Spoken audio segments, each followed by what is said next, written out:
If you thought that female genital mutilation was tolerated and even encouraged in such paragons of enlightenment as Ethiopia, Somalia, and Sudan, well, just add the United States of America to that list, given that, incredibly, a Detroit judge has ruled that the U.S. federal law prohibiting FGM is unconstitutional.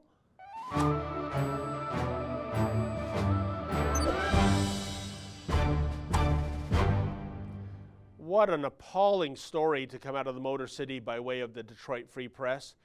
In what is being described as a major blow to the U.S. federal government, a judge in Detroit has declared America's female genital mutilation law unconstitutional.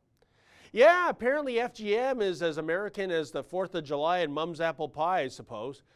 And because the Fed's FGM law was ruled unconstitutional, the key charges against 2 Michigan doctors and 6 others accused of subjecting at least 9 minor girls to this mutilation procedure have been dismissed.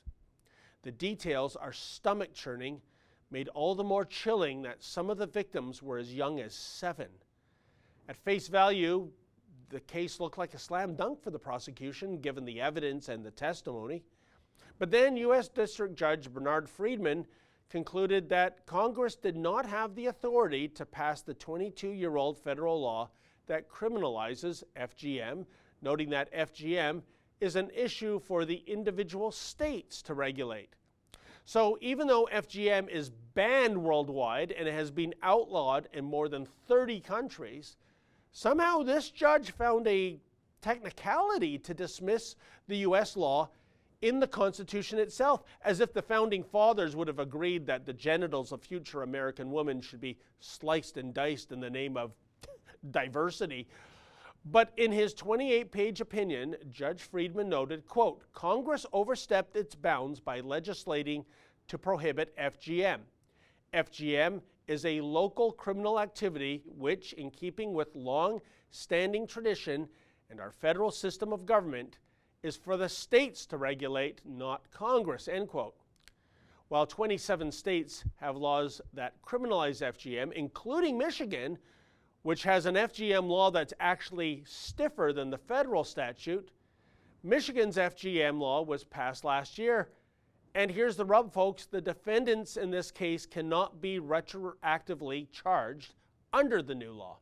But I'm afraid the joke is on this judge, who is seemingly obsessed with being culturally sensitive, which is to say that scholars of the Quran will tell you there's absolutely nothing in that text that endorses female circumcision. Quite the contrary is true. Indeed, one passage of the Quran condemns, quote, mutilating the fair creation of God, end quote. Indeed, it is for this reason that permanent tattoos are considered by many Muslims to be haram. So if body art is forbidden, how could the mutilation of a girl's vagina possibly be okay? Well, it isn't okay. And even if it was okay, or at the very least is something deemed to be the cultural norm in certain countries, it most certainly should not be normalized in any Western nation. This is the true tragedy of Judge Friedman's ruling. In striving to be politically correct, he has actually offended the sensibilities of hundreds of millions of Muslims who do not engage in nor buy into this barbaric practice. In the months ahead, this bizarre decision will surely be appealed. Let's collectively hope that an appeal is indeed victorious. After all, it's one thing to commit cultural suicide. It's quite another to do so for all the wrong reasons. For the Rebel.media, I'm David the Menzoid Menzies. Hey folks, the Rebel has a new app. Please download that app and take the Rebel with you wherever you go.